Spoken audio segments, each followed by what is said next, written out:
Good morning and welcome to Charles Travels, the podcast where we explore the wonders of our world, from the smallest discoveries in science to the grandest landscapes of human experience. I'm your host, Charles, and I'm delighted to share with you today's fascinating story. As we embark on this journey, let's venture into the realm of genetics, where scientists have made a groundbreaking discovery that could potentially reshape our understanding of genetic function and evolution. Imagine being able to unravel the mysteries of DNA, beyond the traditional double helix structure that has been the cornerstone of our knowledge for decades. Researchers have recently utilized the latest advancements in genome sequencing to predict and identify alternative DNA structures in the genomes of great apes, including humans, chimpanzees, bonobos, gorillas, and orangutans. These enigmatic shapes, hidden within the genetic code, have the potential to reveal new insights into how our genes function and evolve. As we delve into this remarkable story, let's take a moment to appreciate the intricate beauty of the natural world.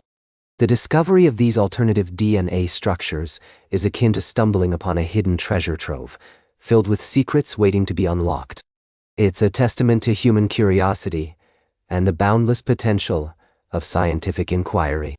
As we travel through the realm of genetics, we're reminded that even in the most minute details, there lies a world of complexity and wonder. The connection between our genes and our environment is a delicate dance, with each step influencing the other in subtle yet profound ways. In this story, we find a reflection of the dignity of ordinary work, where scientists dedicate their lives to unraveling the mysteries of the genetic code. Their tireless efforts are a celebration of human craftsmanship, as they meticulously piece together the puzzle of life. As we pause to reflect on this discovery, let's not forget the importance of tradition and the value of taking the back roads. The journey of scientific inquiry is often winding, with unexpected detours and surprising revelations.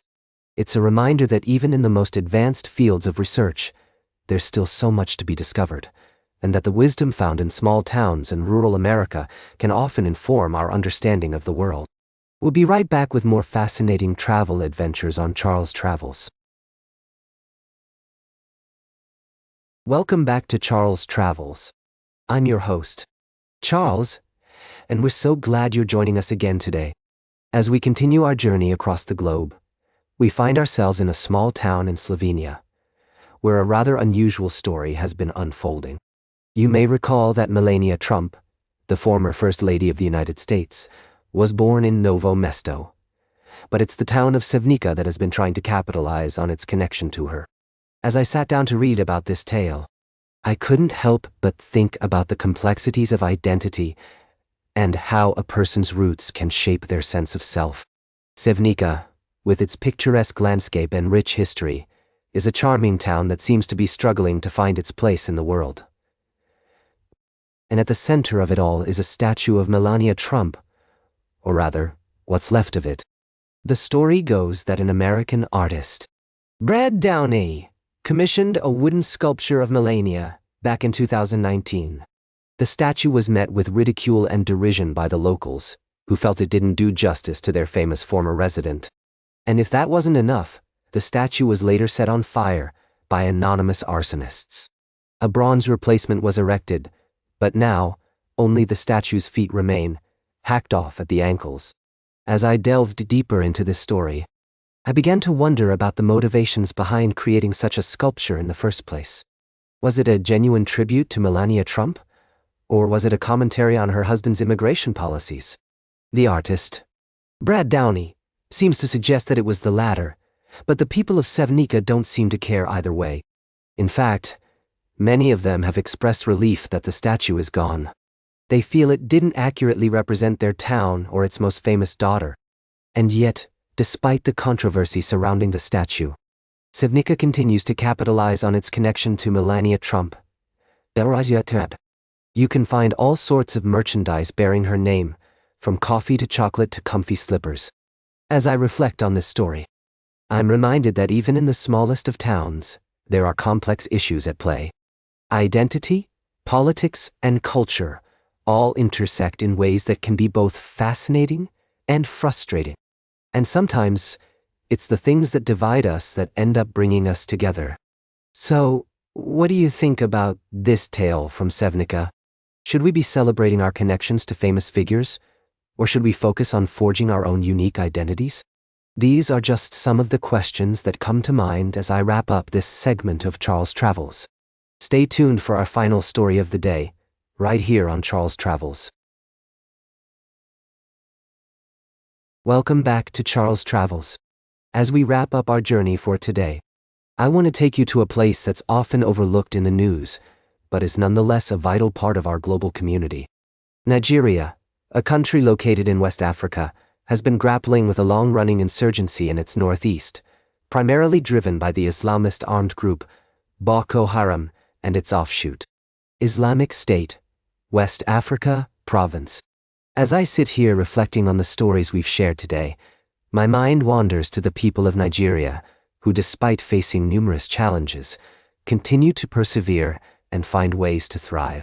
The latest attack, in the village of Malam Karanti, where at least 23 farmers and fishermen were killed and others abducted by suspected Islamist militants, is a stark reminder of the dangers that many Nigerians face on a daily basis. I think about the local residents, like Sani Awal and Usman Ali, who bravely shared their accounts of the attack with Reuters. Their stories are a testament to the resilience and courage of the Nigerian people, who, despite living in a region plagued by violence and instability, continue to hold on to hope and dignity. As I delve deeper into this story, I'm reminded of the importance of human connection and community. The fact that the militants spared an elderly man, who later alerted the community, is a poignant reminder of the power of compassion and kindness, even in the face of adversity. As we consider the complexities of this conflict, it's essential to recognize the dignity of ordinary work and the beauty of everyday life. The farmers and fishermen who were killed or abducted were not just victims of violence. They were also people with families, friends, and communities that depend on them. In a world where division and discord often dominate the headlines, it's more important than ever to celebrate the extraordinary aspects of ordinary American life, and to recognize the universal themes that connect us all. As we reflect on the story from Nigeria, let's remember the importance of empathy, compassion, and understanding in breaking down barriers and building bridges between communities. As I close out this episode of Charles Travels, I want to leave you with a sense of hope and optimism. Despite the challenges that we face as a global community, there are countless stories of resilience, courage, and kindness that remind us of our shared humanity. That's all for today's Charles Travels. Remember to like, share, and subscribe. And until next time, keep on traveling.